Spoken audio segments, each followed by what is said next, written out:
கியாமத்து நாளிலே ஒலுவுடைய அடையாளங்களின் காரணமாக உர்ரே முஹஜ்ஜலீன் என்பதாக அழைக்கப்படுவார்கள். உர்ரம் முஹஜ்ஜலீன் என்பதற்கு 5 இடங்களிலே வெள்ளை படர்ந்தவர்கள், வெண்மை படர்ந்தவர்கள். வெள்ளைன்னு சொன்னா அசிங்கமா இருக்காது, அது இந்த குஷ்டமுரோகம் மாதிரி அந்த வெள்ளை அல்ல. இதை பார்த்தாவே ஒரு அற்புதமான தன்மைகள், ஒரு கவர்ச்சிகரமான தன்மை இருக்கும். அது நூறானியத், ஒளிமயமான வெள்ளையல் என்று ஸல்லல்லாஹு அலைஹி வஸல்லம் சொல்லிவிட்டு இந்த உர்ரம் முஹஜ்ஜலீன்களாக அவர்கள் உர்ரம் முஹஜ்ஜலீன் என்பதாக அழைக்கப்படுவார்கள் என்பதாக சொல்லிவிட்டு ஸல்லல்லாஹு அலைஹி வஸல்லம் சொல்லுகின்றார்கள், ஃபமனிஸ்ததா மின்கும் அன் யுதீல உர்ரதஹு ஃபல்யஃபல். எவரேனும் ஒருவர், உங்களில் எவரேனும் ஒருவர் தன்னுடைய அந்த வெண்மை பகுதியை அதிகரிக்க வேண்டும் என்று விரும்பினால் அவர் அப்படியே செய்து கொள்ளட்டும் என்பதாக சொல்லுகின்றார்கள். அப்படின்னா ஒலு செய்யும் போது அந்த ஒலுவுடைய தண்ணீர் அதிகப்படியாக படக்கூடிய அமைப்பில் அதை கழுவி கொள்ள வேண்டும். இந்த ஹதீஸை கேட்ட பிறகு ஸல்லல்லாஹு அலைஹி வஸல்லம் இன்னொரு ஹதீஸ் சொன்னாங்க, ஒலு எவ்வளவு தூரம் செய்கிறாரோ அந்த அளவுக்கு சொர்க்கத்திலே இவருக்கு அணிகலன்கள் அணிவிக்கப்படும். தங்கம், வைரம், வைடூரியத்தினால் ஆக்கப்பட்ட நகைகள் அணிவிக்கப்படும். அது எப்படி இருக்கும் அப்படிங்கிறதா நமக்கு தெரியாது. ஸல்லல்லாஹு அலைஹி வஸல்லம் சொல்றாங்க, தபுலுகுல் ஹில்யா மினல் மூமின் ஹைசு யபுலுகுல் உலு. ஒலு எந்த அளவுக்கு, ஒலுவுடைய தண்ணீர் எந்த அளவுக்கு படுகின்றதோ அந்த அளவுக்கு ஒரு மூமினான மனிதருக்கு சொர்க்கத்திலே நகைகள் அணிவிக்கப்படும் என்பதாக ஸல்லல்லாஹு அலைஹி வஸல்லம் சொன்னாங்க. இது அபூ ஹுரைரா ரலியல்லாஹு தஆலா அறிவிக்கிறாங்க. அவங்க என்ன பண்ணுவாங்களா, கைகளை முகத்தை கழுவும் போது அங்கிருந்து மேல இருந்து ஊத்துவாராம் தண்ணி. இதுல இருந்து பாதி தலை நனைஞ்சு போயிடும். ஏன்னா எவ்வளவு தண்ணி படுதோ அந்த அளவுக்கு அதிகமான மதிப்பும் மரியாதையும் அல்லாஹ் தஆலா இடத்திற்கு சொர்க்கத்தில் அப்படிங்கிறதுனால. அதே போல இந்த கைகளுக்கு அந்த காப்புகள்லாம் போடப்படும், அல்லாஹ் தஆலா அதை கொடுப்பான். அதனால என்ன பண்ணுவார், கையை கழுவும் போது இங்க கழுவி இந்த கம்கட் வரைக்கும் கழிக்க வரும் பூரா. அந்த அளவுக்கு 2 கையும் கழுவுவார் என்பதாக சொல்லப்பட்டு இருக்கின்றது. அதனால ஸல்லல்லாஹு அலைஹி வஸல்லம் எந்த அளவுக்கு ஒலுவுடைய தண்ணீர் படுகின்றதோ அந்த அளவுக்கு அல்லாஹ் தஆலா அணிகலன்களை அணிவிப்பான் என்பதாக. எனவே ஒலு செய்யக்கூடிய நேரத்தில் இந்த நினைவு நமக்கு இருக்க வேண்டும். அல்லாஹ் தஆலா கியாமத் நாளிலே நூறானியத்தான தன்மையை இந்த ஒலுவின் காரணமாக ஏற்படுத்துகின்றான் என்ற நினைப்பும் வர வேண்டும். அதே மாதிரி ஒலு இருக்கின்றதே, அது தொழுகைக்கு மட்டுமல்ல, எல்லா நேரங்களிலும் ஒலுவோடு இருக்க வேண்டும் என்ற எண்ணம் உடையவராக இருக்க வேண்டும். எப்பவுமே ஒலுவுடன் இருந்து விட்டால் எப்பவுமே மலக்குகள் இவரோடு இருந்து கொண்டே இருப்பார். முன்னாடி நான் சொல்லி இருக்கிறேன், பொதுவாக அசுத்தம் நஜீஸ், மார்க்கத்திலே ஷரியத்திலே எது நஜீஸ் என்று இருக்கின்றதோ அந்த நஜீஸை விட்டு சுத்தமாக இருக்கணும் முதல் நிலை. ஒலு இருக்கிறது 2வது. ஒலு இல்லாமலே இருந்தான்னு வச்சுங்க, உடலிலே உடையிலோ நஜீஸ் என்பது இல்லாமல் இருக்க வேண்டும். சிறுநீர் கழித்து துப்புரவு செய்து, எப்படி நம்ம தொழுகைக்காக வேண்டி வரக்கூடிய நேரத்தில் நஜீஸ் இருக்கக்கூடாதுன்னு நினைக்கிறோமோ அதே போல எல்லா நேரங்களிலும் இருக்கணும். ஏன்னா நஜீஸ் எந்த இடத்திலே இல்லையோ அந்த இடமெல்லாம் அல்லாஹ்வை தஸ்பீஹ் செய்து கொண்டிருக்கும். உதாரணமாக நான் இப்போ ஒரு கைலி கட்டி இருக்கிறேன், சட்டை போட்டுக்கிறேன். இதுல நஜீஸ் பட்டு விட்டால், இப்ப இந்த ஷர்ட்டும் இந்த ஜுப்பாவும் இந்த கைலியும் இந்த தொப்பி இந்த கண்ணாடி நான் போட்டிருக்கக்கூடிய எல்லாருக்கும் வாட்சி கட்டியிருந்தா வாட்சி, மோதிரம் போட்டிருந்தா மோதிரம், எல்லாமே அல்லாஹ்வை தஸ்பீஹ் செய்கின்றன. நமக்கு தெரியாது, அல்லாஹ் குர்ஆன்ல சொல்லுகின்றார், எல்லாமே அல்லாஹ்வை தஸ்பீஹ் செய்யுது. இந்த தஸ்பீஹை ஸ்டாப் செய்து கொள்ளக்கூடிய, நிறுத்திக் கொள்ளக்கூடிய ஒரு சூழ்நிலை ஏற்படும், நஜீஸ் ஆயிட்டான். கையில் நஜீஸ் ஆயிடுச்சு, அந்த கையில் தஸ்பீஹை நிறுத்திடும். அதே மாதிரி ஸல்லல்லாஹு அலைஹி வஸல்லம் நிறைய ஹதீஸ்களை சொல்லுகின்றார்கள், ஆற்றிலே தண்ணீர் ஓடிக்கொண்டிருக்கும் காலமெல்லாம் அந்த தண்ணீர் அல்லாஹ்வை தஸ்பீஹ் செய்து கொண்டிருக்கும். தண்ணீர் ஓடுவது நின்று விட்டால் தஸ்பீஹை நிறுத்திவிடும்.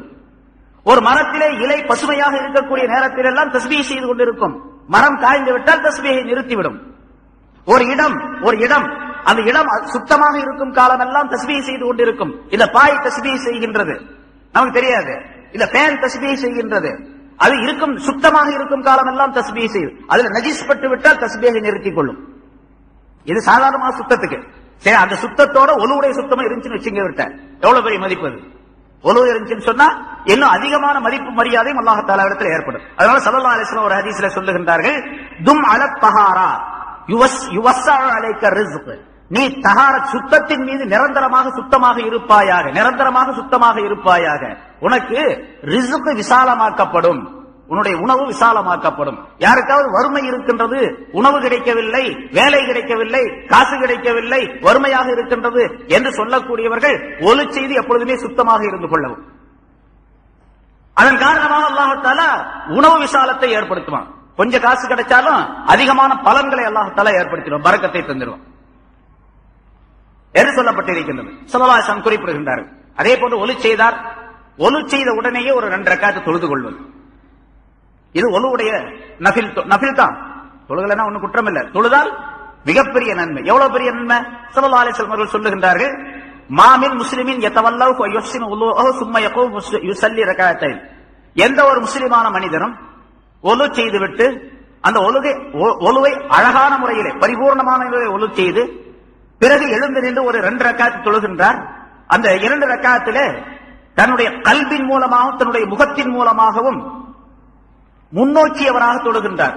அதாவது கல்பையும் எப்படி அல்லாஹ்வின் பக்கம் முகத்தை திருப்பி வைத்திருக்கின்றாரோ கிபிலாவின் பக்கம் அல்லாஹ்வின் பக்கம், அதே போன்று கல்பையும் திருப்பி வைத்து கல்பில வேற எண்ணங்களோ ஊசாட்டங்களோ உலகத்தினுடைய எண்ணங்களோ இல்லாமல் கல்பையும் முகத்தையும் திருப்பி வைத்து 2 ரக்காத் தொழுவாரையானால் அல்லாஹ் தஆலா அவருக்கு சொர்க்கத்தை கட்டாயமாக்காமல் இருப்பதில்லை. சொர்க்கத்தை வாஜிபாக்கியே தீருவான், கட்டாயமாக அவருக்கு சொர்க்கம் கிடைக்கும். முதல்ல ஒலி செய்துட்டு ஷஹாதத் கலிமா சொல்லி அல்லாஹும்ம ஜஅல்னி மினத் தவ்வாபீன் என்று ஓதுனாவே சொர்க்கம் கிடைச்சிரும் அப்படிங்கிறாங்க.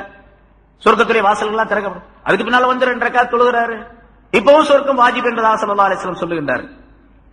இன்னொரு ஹதீஸ்ல இப்படி சொல்றாங்க, எந்த ஒரு மனிதர் அழகான முறையில் ஒலி செய்துவிட்டு 2 ரக்காத்து தொழுது அந்த 2 ரக்காத்துகளே தன்னுடைய நஃப்ஸுடைய ஊசாட்டங்கள் எதுவும் இல்லாமல் ஓர்மையோடு தொழுவாரையானால் அவர் உலகத்திலிருந்து பிரியக்கூடிய நேரத்தில் அன்று பிறந்த பாலகனை போன்று தாயிட வயிற்றிலிருந்து பிறந்த பாலகனை போன்று அவர் பாவமற்றவராக ஆகிவிடுகின்றார் என்பதாகவும் ஸல்லல்லாஹு அலைஹி வஸல்லம் சொல்றாங்க. இதெல்லாம் ஒலி செய்த பின்னால் கிடைக்கக்கூடிய லாபங்கள்.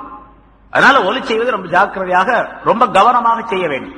அதே போல ஒலி செய்யக்கூடிய நேரத்தில் நாம் முதல்ல சொன்னோம் அஊது பில்லாஹி மினஷ் ஷைத்தானிர் ரஜீம் என்று சொல்லிக் கொள்ள வேண்டும், பிஸ்மில்லாஹிர் ரஹ்மானிர் ரஹீம் என்று சொல்லிக் கொள்ள வேண்டும்.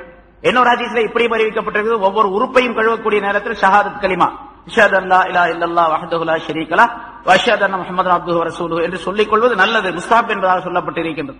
உலமாக்கள் இந்த ஹதீஸ்களை எல்லாம் வைத்து ஆய்வு செய்து ஒலி செய்யும் போது இவ்வளவு பேறுதலாக செய்ய வேண்டும் என்பதற்காக வேண்டி சில துஆக்களை நமக்கு கற்றுத் தந்திருக்கின்றார்கள். அது ஹதீஸ்ல இல்லாவிட்டாலும் கூட, சில ஹதீஸ்கள்ல சில துஆக்கள் இருக்கின்றன, இல்லாவிட்டாலும் கூட முன்னால் உள்ள ஃபுகஹாக்கள் உலமாக்கள் அந்த ஹதீஸ்களை ஆய்வு செய்து அந்த துஆக்களை சொல்லி தந்திருக்கின்றனர். ஒவ்வொரு உறுப்பையும் கழுவும் பொழுது, மசகு செய்யும் பொழுது, இஸ்வாக்கு செய்யும் பொழுது என்னென்ன துஆக்களை, அதுக்கு தோதுவான துஆக்களை ரொம்ப அற்புதமாக அமைத்து சொல்லி காட்டி இருக்கின்றார்கள்.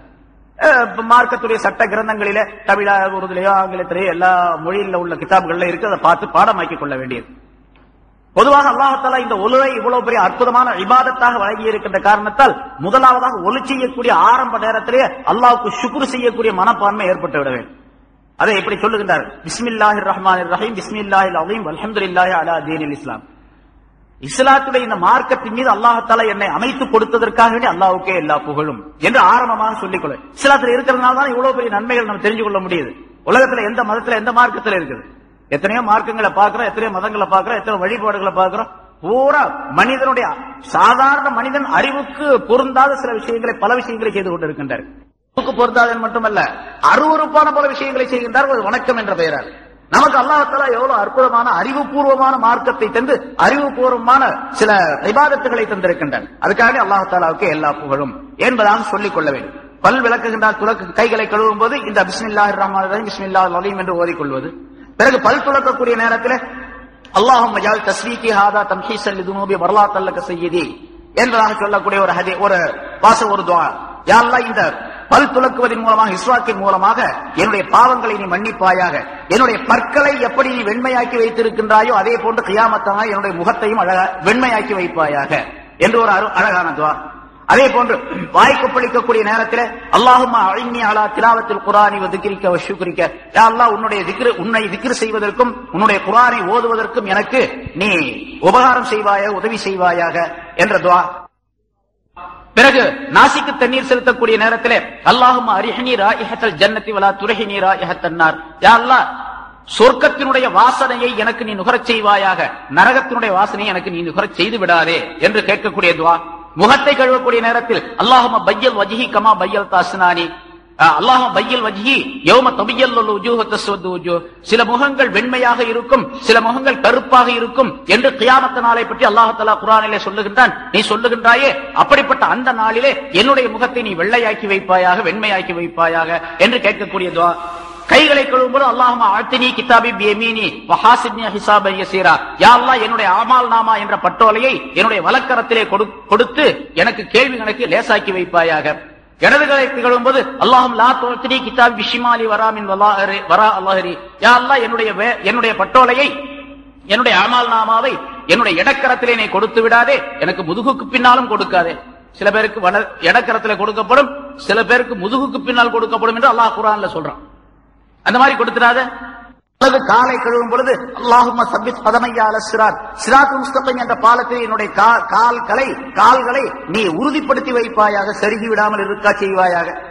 இடது காலை கழுவும் அல்லாஹும்ம ஜஅல் தன்பி மக்ஃபூரன் வஸஈ மஷ்கூரன் வதிஜாரத்தில் அந்த போரா, யா அல்லாஹ் என்னுடைய பாவங்கள் மன்னிக்கப்பட்டதாகவும் என்னுடைய முயற்சி நன்றிக்குரியதாகவும் என்னுடைய வியாபாரம், நான் செய்யக்கூடிய உன்னோடு செய்யக்கூடிய இந்த வியாபாரம், இபாதத் என்ற இந்த வியாபாரம் அதிலே நஷ்டமில்லாததாகவும் ஆக்கி வைப்பாயாக என்று எல்லா உறுப்புகளுக்கும் தனித்தனி துஆக்களை இமாம்கள், உலமாக்கள், ஃபுகஹாக்கள் நமக்கு அமைத்து தந்திருக்கின்றார்கள். ஆக ஒலி செய்வது என்பது ஒரு தனி இபாதத் என்பது மட்டுமல்ல, ஒலி செய்து விட்டு திரும்புகின்ற நேரத்திலேயே இவருடைய பாவங்கள் எல்லாம் மன்னிக்கப்பட்டு விடுகின்றன. அப்படிப்பட்ட அற்புதமான இபாதத்தாக அது இருப்பதால் அல்லாஹ் தஆலா குர்ஆனின் மூலமாக அதனை அந்த பரலான காரியங்களை மட்டும் சொல்லி அதை செய்ய வேண்டும் என்பதாக குறிப்பிடுகின்றன. பொதுவாக சுத்தமாக இருப்பது என்பது இஸ்லாத்திலே மிக முக்கியமாக ஆக்கப்பட்டிருக்கின்றது. அது ஈமானுடைய பகுதி என்பதாக, அத்துஹூர் ஷத்ருல் ஈமான், ஈமானுடைய ஒரு பகுதி என்பதாக ரசூலுல்லாஹி ஸல்லல்லாஹு அலைஹி வஸல்லம் சொல்லுகின்றார்கள். எனவே சுத்தமாக எல்லா நேரங்களிலும் இருக்க வேண்டும். குறிப்பாக தொழுகையுடைய நேரத்திலே ஒலு செய்து கொள்வது என்பது சொல்லப்பட்ட முறைப்படிக்கு இருக்க வேண்டும். அதிலே சுன்னத்தான முறைகள் ரசூலுல்லாஹி ஸல்லல்லாஹு அலைஹி வஸல்லம் அவர்கள் செய்து காட்டியவை, ஒலு செய்து காட்டிவிட்டு ஹாதா உலூஇ வ உலூஉல் அன்பியாஇ மின் கப்லி வ உலூஉ அபி இப்ராஹிம் என்பதாக ஒரு ஹதீஸிலே ஸல்லல்லாஹு அலைஹி வஸல்லம் சொன்னார்கள். ஒரு தடவை சொன்னார்கள், ஒலு செய்து காட்டிவிட்டு இது என்னுடைய ஒலு மட்டுமல்ல, முன்னால் உள்ள எல்லா நபிமார்களுடைய ஒலுவும் இப்படித்தான், அதிலும் குறிப்பாக என்னுடைய தந்தை இப்ராஹிம் அலைஹிஸ்ஸலாம் அவர்களுடைய ஒலுவும் இப்படித்தான் என்பதாக சொன்னார்கள். ஏனென்றால் இந்த மார்க்கத்திற்கு ஆதார புருஷராக இருக்கக்கூடியவர்கள் நபி இப்ராஹிம் அலைஹிஸ்ஸலாம் அவர்கள். இது மில்லத்தை இப்ராஹிமுடைய மார்க்கம் என்பதாக நமக்கு குர்ஆனின் மூலமாக சொல்லப்பட்டிருக்கின்றது. எனவே அதை தனித்த ரசூலுல்லாஹி ஸல்லல்லாஹு அலைஹி வஸல்லம் சொல்லி காட்டுகின்றார்கள். இப்ராஹிம் அலைஹிஸ்ஸலாம் அவர்களை தொழுகை, ஒலு சம்பந்தப்பட்ட விஷயங்களிலே, இன்னும் மார்க்க சம்பந்தப்பட்ட பல்வேறு காரியங்களிலே அல்லாஹ் தஆலா புகழ்ந்து கூறுகின்றார். ஆகவே ஒலுவை பற்றி எல்லா நபிமார்களுடைய ஒலு என்று சொன்னதிலே எல்லா நபிமார்களும் சேர்ந்து விட்டார்கள். இருந்தாலும் இப்ராஹிம் அலைஹிஸ்ஸலாம் அவர்களை தனித்து சொல்லி காட்டி ஒரு மகத்துவத்தை தெரியப்படுத்துகின்றார்கள். அதே போன்று ஒலு செய்யக்கூடிய நேரத்தில் உறுப்புகளை எப்படியெல்லாம் கழுவ வேண்டும் என்று விளக்கப்பட்டது. அதிலே ஒன்று, சாதாரணமாக நாம் நினைக்கக்கூடிய சில விஷயங்கள் மனிதனுடைய வாழ்க்கையிலே மிகப்பெரிய பலன்களை தந்துவிடும். கைகளை கழுவும் பொழுது விரல்களை கோதி கழுவ வேண்டும் என்பதாக முன்னாலும் சென்ற வாரமும் சொன்னது. கைகளை கழுவும் போது விரல்களை இப்படி தேய்த்து கோதி கழுவ வேண்டும், தேய்த்து கழுவ. அதே மாதிரி கால் விரல்களை தேய்த்து கழுவ வேண்டும். கைகளை கோதி கழுவுவது என்பதிலே ஸல்லல்லாஹு அலைஹி வஸல்லம் அவர்கள் செய்து காட்டிய முறை இமாம்கள் நமக்கு வகுத்து தந்திருக்கின்றார்கள். வலது கையுடைய இந்த உள்பகுதியை இடது கையினுடைய மேல் பகுதியிலே வைத்து, அதாவது இடது கையினுடைய மேல் பகுதியை வலது கையிலே இப்படி வைத்து தேய்த்து, பிறகு வலது கையை இடது கையின் மீது வைத்து தேய்த்து இப்படி கழுவ வேண்டும் என்பதாகும். இதுக்கு பேர் தான் கோதி கழுவுதல் என்பதாக சொல்லப்படும் தமிழ். இப்படி கழுவுறதுனால என்ன கிடைக்கும்? உடலுக்கு நன்மைகள் வேற, அது பின்னால சொல்றோம். ரசூலுல்லாஹி ஸல்லல்லாஹு அலைஹி வஸல்லம் அவர்கள் சொல்லுகின்றார்கள், இதே மாதிரி கால் விரல்களை ஒவ்வொரு விரலாக, ரெண்டு விரலுக்கு இடையில ஒரு விரலை, கையுடைய ஒரு விரலை விட்டு, சரி அது எந்த விரலை விடுறது அப்படிங்கறதையும் எழுதி வச்சிருக்கிறாங்க. வலது கையினுடைய சுண்டு விரலை கொண்டு அல்லது இடது கையினுடைய சுண்டு விரலை கொண்டு அந்த காலுடைய விரல்களுக்கு மத்தியிலே அதை தேய்த்து கழுவ வேண்டும், கோதி கழுவ வேண்டும் என்பதாக சொல்லப்பட்டிருக்கின்றது. ஸல்லல்லாஹு அலைஹி வஸல்லம் அவர்கள் சொல்லுகின்றார்கள், ஹல்லிலு பைனல் அஸாபி' லா துஹல்லிலுஹன் நார், விரல்களுக்கு மத்தியிலே நீங்கள் கோதி கழுவுங்கள், அந்த விரல்களுடைய இடுக்குகளில் சந்துகளிலே நரக நெருப்பு நுழையாது என்பதாக ஸல்லல்லாஹு அலைஹி வஸல்லம் சொன்னார்கள். நரக நெருப்பிலிருந்து பாதுகாப்பு பெறுவதற்கு பல உபாயங்கள் இருக்கின்றன. அதுல விரல்களை கோதி கழுவுவதன் காரணமாக நரக நெருப்பு அதனை தொடாது என்பதாகவும் ஸல்லல்லாஹு அலைஹி வஸல்லம் சொல்லுகின்றார். இது ரொம்ப பெரிய பலன்.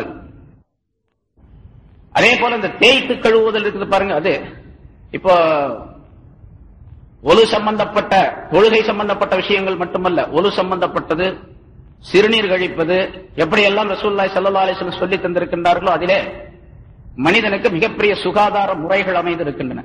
உடல் நலம் அமைந்திருக்கின்றது. உடல் நலமாகிவிட்டால் மனிதனுடைய உள்ளமும் நலமாக ஆகிவிடும். ஆகவே உடல் நலம் பேணப்படுவது ஒலுவின் மூலமாக மிக அதிகமாக இருக்கின்றது என்பதாக குறிப்பிடுகின்றார்கள். இந்த விரல்களை கோதி கழுவுவது, தேய்ப்பது, கை கால் விரல்களை தேய்ப்பது, முகத்தை கழுவும் போது தேய்த்துக் கொண்டு கழுவுவது, இதுவெல்லாம் மிகப்பெரிய சுகாதாரமாக ஆக்கப்பட்டு இருக்கின்றது. முகத்தை கழுவும் போது பிக்குடைய கிதாபுகளில் புகாக்கள் எழுதுவார்கள், கண்களை நன்றாக தேய்த்து கழுவுங்கள் என்பதால். முகத்தை கழுவும் சும்மா தண்ணி ஊத்திக்க கூடாது, முகத்தை தேய்ச்சி கழுவணும் அப்படிங்கிறதுல கண்களையும் இப்படி தேய்த்து ஒரு விரலை வச்சு இப்படி 2 களிமா விரலை வச்சு 2 கண்களையும் தேய்த்து கழுவுங்கள். அப்படி கழுவக்கூடிய நேரத்தில் கண்ணுடைய அந்த கடைசி பகுதி இருக்கு பாருங்க, மூக்குல் ஆயின் என்பதாக சொல்லப்படும் அரபியில. கண்ணுடைய கடைசி பகுதி, இந்த பகுதியில நீங்க விரலை விட்டு நல்லா இப்படி தேய்ச்சி கழுவுங்க என்பதையும் பிக்குடைய கிதாபில் எழுதப்பட்டிருக்கின்றது. இப்படி தேய்த்து கழுவுவதனால கண் வலி எப்போதுமே வராது என்பதாக குறிப்பிடுகின்றார்கள். இப்ப மருத்துவர்கள் சொல்லக்கூடிய முறை, கண் வலி எப்பொழுதுமே வராது தேய்த்து கழுவுவதின் காரணமாக. என்ன சொல்ல போனால் கண் பார்வையும் நன்றாக இருக்கும், கண் பார்வையும் கூட கெட்டு போகாமல் நன்றாக இருக்கக்கூடிய ஒரு சூழ்நிலை இப்படி தேய்த்து கழுவுவதின் காரணமாக அமைகின்றது என்பதாக குறிப்பிடுகின்றார்கள். அதே போன்று கைகளை கழுவும் பொழுது, தலைக்கு மசாஜ் செய்யும் போது, இன்னும் குறிப்பாக கால்களை கழுவும் பொழுது, காது தலைக்கு மசாஜ் செய்து காதை கழுவும் போதும் கூட காது சம்பந்தப்பட்ட பல்வேறு முறைகள் சொல்லப்பட்டு இருக்கின்றன. இந்த காதில் ஸல்லல்லாஹு அலைஹி வஸல்லம் அவர்கள் சொன்ன முறை முன்னால விளக்கப்பட்டது. நம்ம எப்படி ஒலிச்சீரங்கிற சாதாரணமாக நாம் செய்துட்டு போயிடுறோம். ஆனா அதுல பல நன்மைகள் மனிதனுடைய உடலுக்கு ஏற்படுகின்றன.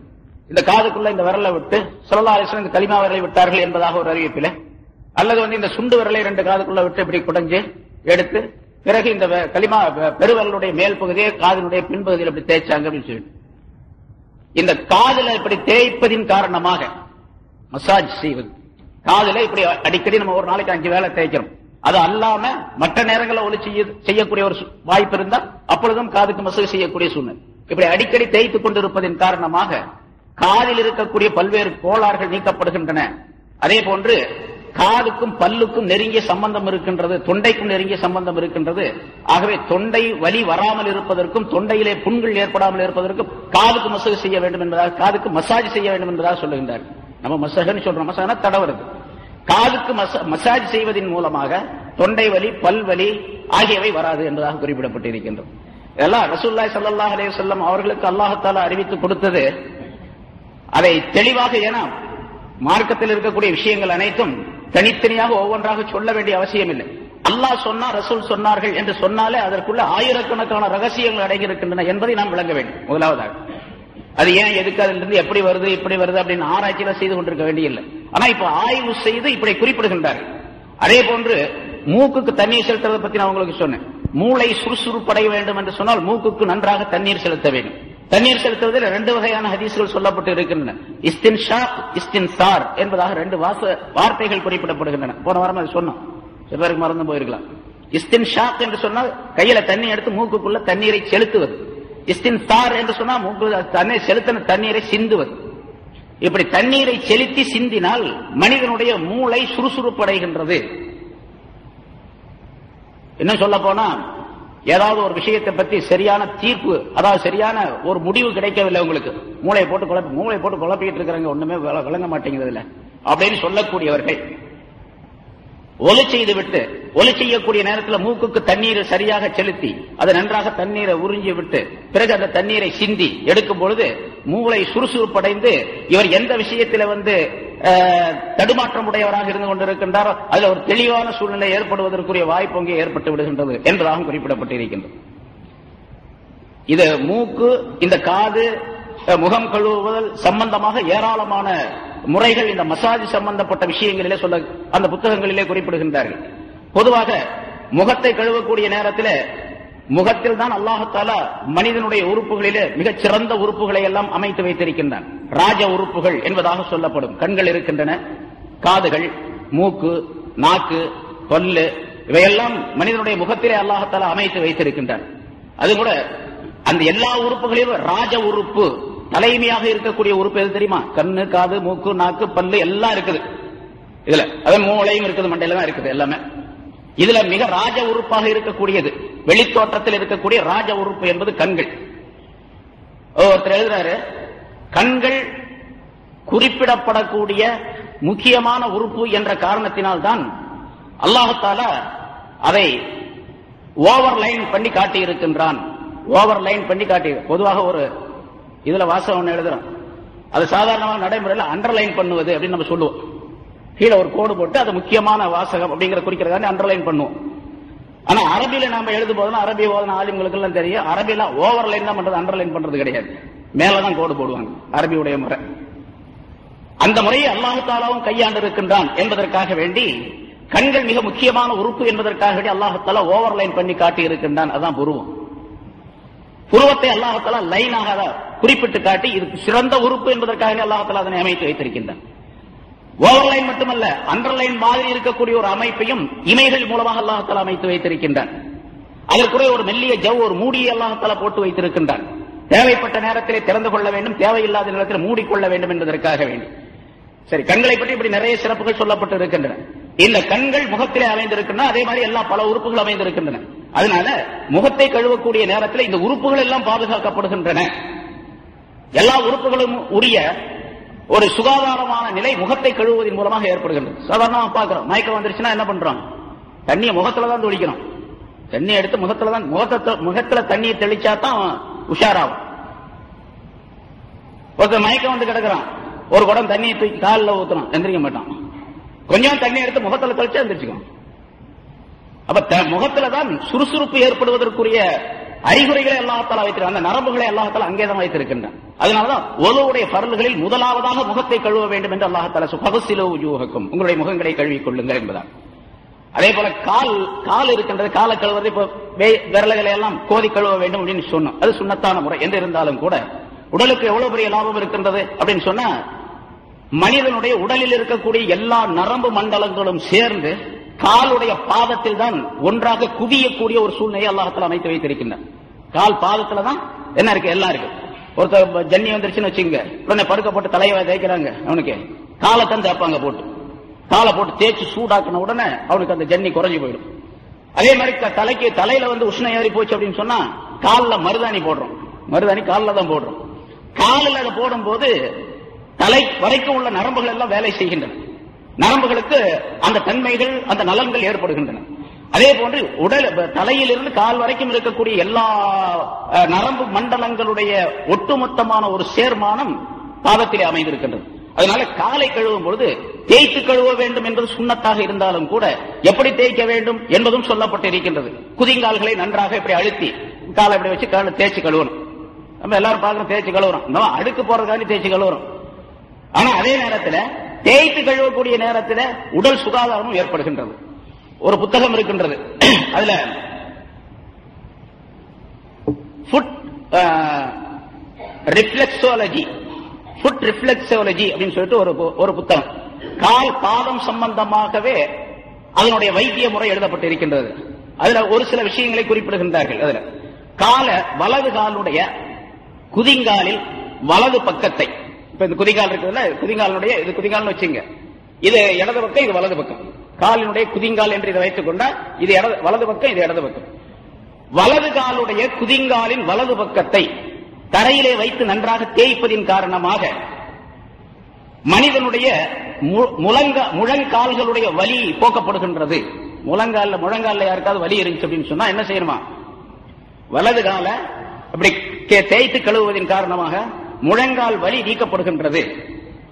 அதே போன்ற இடது பக்கம் தேய்ப்பதின் காரணமாக வலியினுடைய அந்த பின்பகுதியில், முழங்காலுடைய பின்பகுதியில் உள்ள வலி குறைக்கப்படுகின்றது. இதே மாதிரி ரெண்டு காலம், இந்த பக்கம் தேய்ச்சி கழுவுது. நம்ம குதிங்கால் தேய்ச்சி தான் கழுவுறோம், ஆனா இதெல்லாம் நமக்கு தெரியாது. ரசூலுல்லாஹி ஸல்லல்லாஹு அலைஹி வஸல்லம் தேய்ச்சி காட்டி இருக்கிறாங்க. ஒது செய்யும்போது ஹாதா உலூஇ, இது என்னுடைய ஒது, நபிமாருடைய ஒது என்று சொல்லும்போது ஸல்லல்லாஹு அலைஹி வஸல்லம் இப்படி எல்லாம் செய்தாங்க என்பதாக அறிவிக்கப்படுகின்றது ஹதீஸ்களில். அது கால்கள் சம்பந்தமாக பல உபாயங்கள் எழுதப்பட்டு இருக்கின்றன, பல நன்மைகள் எழுதப்பட்டு இருக்கின்றன. இந்த காலை மட்டும் விரல்களை தேய்ப்பதின் காரணமாக, சுண்டு விரலை தேய்ப்பதின் காரணமாக சில நன்மைகள். இன்னொரு இதுல பார்த்தா இப்படி இருக்குது, அதாவது காலுடைய பாதத்தின் இரண்டாவது விரலை, சுண்டு விரலுக்கு அடுத்த விரலை இப்படி தேய்ப்பதின் காரணமாக தொண்டை வலி போய்விடுகின்றது என்பதாக இருக்கின்றது. தொண்டையில யாருக்காவது வலி கரகரப்பு இருக்குது அப்படின்னு சொன்னா இந்த பாதத்தை விரலை தேய்ப்பதின் காரணமாக அது போய்விடுகின்றது என்பதால். இப்படியெல்லாம் பல நுணுக்கமான விஷயங்களை உள்ளடக்கித்தான் அல்லாஹ்தாலா ஒரு சட்டத்தை சொல்லி இருக்கின்றான். ஆனா நம்ம இதெல்லாம் தெரிஞ்சுக்கிட்டு தான் செய்யணும் அப்படிங்கிற அவசியம் கிடையாது. ஏன் எதுக்குன்னா நம்ம கேள்வி எல்லாம் கேட்க கூடாது. நிச்சயமாக அல்லாஹ் தஆலா அதற்குள்ளே நன்மைகளை வைத்திருக்கின்றான். பல ஆயிரக்கணக்கான நன்மைகளை, ரகசியங்களை வைத்திருக்கின்றான். நமக்கு தெரியாது. ஒரு உதாரணத்திற்காக வேண்டி அதை எப்படிப்பட்ட அமைப்பில் அல்லாஹ் தஆலா இந்த சட்டங்களை எல்லாம் அமைத்து வைத்திருக்கின்றான் என்பதை கொஞ்சம் விளங்கிக் கொள்வதற்காக வேண்டி இதை சொல்றோம். அதனால ரசூல் ஸல்லல்லாஹு அலைஹி வஸல்லம் சொன்னாங்க. இது மட்டுமல்ல, ஸல்லல்லாஹு அலைஹி வஸல்லம் சொன்ன ஹதீஸ் இதை விட மிக அற்புதமானது. கல்லிலு பைனல் அஸாப் லா துகல்லிலுஹன் நார். நெருப்பு உங்களை தொடாது, அந்த பாதங்களை தொடாது, விரல்களை தொடாது என்று ஸல்லல்லாஹு அலைஹி வஸல்லம் அவர்கள் சொன்னார்கள். என்று சொன்னால் நமக்கு இந்த உலகத்தில் உடல் நலம் ஏற்படுவதை விட நரக நெருப்பு நம்மை தொடாமல் இருப்பது ரொம்ப பெரிய விஷயம், ரொம்ப பெரிய லாபமானது. ஸல்லல்லாஹு அலைஹி வஸல்லம் அவர்கள் இப்படியெல்லாம் அந்த ஒலுவின் காரணமாக பல்வேறு நன்மைகளை குறிப்பிடுகின்றார்கள். அதே போன்று ஒலு செய்வதின் காரணமாக, முன்னால் அந்த விளக்கம் சொல்லியிருக்கேன், பலதெல்லாம் சொல்லப்பட்டு இருக்கின்றது. ஒலு செய்வதின் காரணமாக, அந்த ஒலுவை பரிபூர்ணமாக செய்வதின் காரணமாக இதனுடைய அசராத்துகள், அதனுடைய குணப்பாடுகள், அதனுடைய எஃபெக்ட்ஸ் இருக்கிறது. அது நமக்கு மட்டுமல்ல, நமக்கு பக்கத்தில் யார் இருக்கிறாங்களோ அவங்களுக்கு எல்லாம் ஏற்படுது. நான் பரிபூர்ணமாக ஒலு செய்துன்னு வச்சுங்க, இஸ்பாஉல் வுது, ஒலுவை பரிபூர்ணமாக செய்துவிட்டால் எனக்கு என்னென்ன நன்மைகள் கிடைக்குமோ இந்த நன்மைகளுடைய பிரதிபலன், இதனுடைய பிரதிபலிப்பு எனக்கு பக்கத்தில் யார் யார் இருக்கிறாங்களோ அவங்களுக்கு எல்லாம் கூட ஏற்படும். அதுக்கு உதாரணம் தான் போன வாரம் சொன்ன, முன்னால் உங்களுக்கு சொன்னோம். ஸல்லல்லாஹு அலைஹி வஸல்லம் ஒரு நாள் சுபஹ் தொழ வைத்துக் கொண்டிருந்தார்கள். சூரத்து ரூம் ஓதினார்கள். திக்கிருச்சு, அந்த சூறாவுக்கு கொஞ்சம் தடுமாற்றம் ஏற்பட்டு போச்சு. தொழுது முடித்த உடனே ஸல்லல்லாஹு அலைஹி வஸல்லம் அவர்கள் சொன்னார்கள், உங்களிலே சிலருக்கு என்ன கேடு வந்தது? சரியாக ஒலு செய்யாமல் நம்மோடு வந்து அவர் கலந்து கொண்டார். அவர் கலந்து கொண்டதின் காரணமாக, அந்த மனிதர்களின் காரணமாக எனக்கு தடுமாற்றம் ஏற்பட்டு விட்டது என்று ரசூலுல்லாஹி ஸல்லல்லாஹு அலைஹி வஸல்லம் சொன்னாங்க.